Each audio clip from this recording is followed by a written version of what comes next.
गोलियों की आवाज और व्हाइट हाउस का सबसे ग्लैमरस डिनर दहशत में बदल गया। तो उस रात असल में हुआ क्या था? आइए ट्रंप पर हुए इस हमले की पूरी कहानी को समझते हैं और ये भी कि इसके गहरे मायने क्या हैं।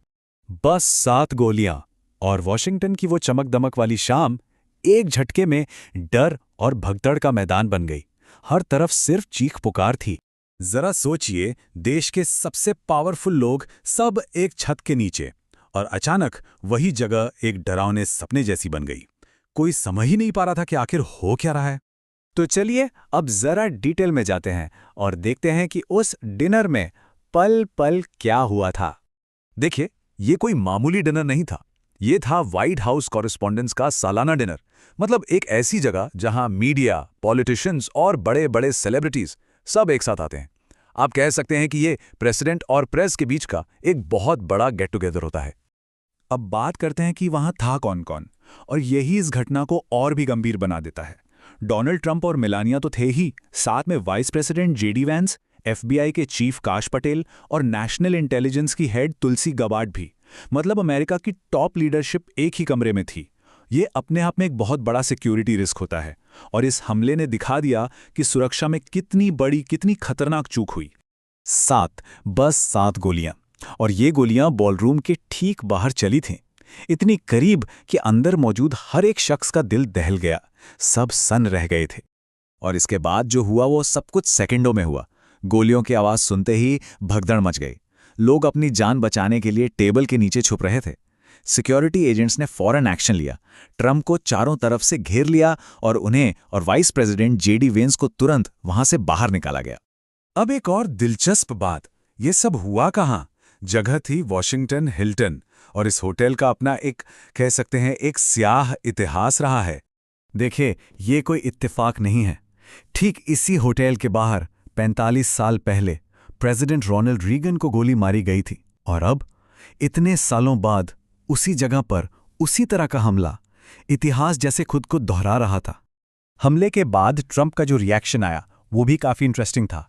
उन्होंने फौरन इस घटना को अपनी पुरानी मांग से जोड़ दिया कि व्हाइट हाउस में ही एक फुली सिक्योर बॉलरूम होना चाहिए। उन्होंने कहा, मैं तो कब से कह रहा था, अब शायद लोगों को इसकी अहमियत समझ आएगी। तो हमलावर कौन था? चलिए अब उस शख्स की बात करते हैं जिसे मौके से ही गिरफ्तार कर लिया गया था।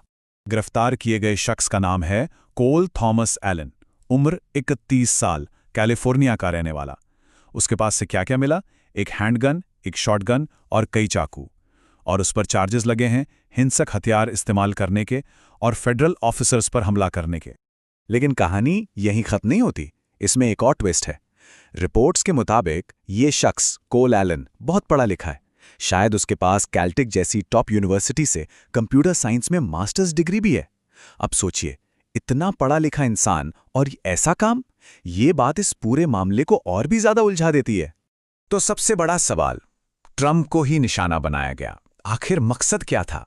इसको लेकर कई थ्योरीज सामने आ रही हैं जिनकी जांच चल रही है।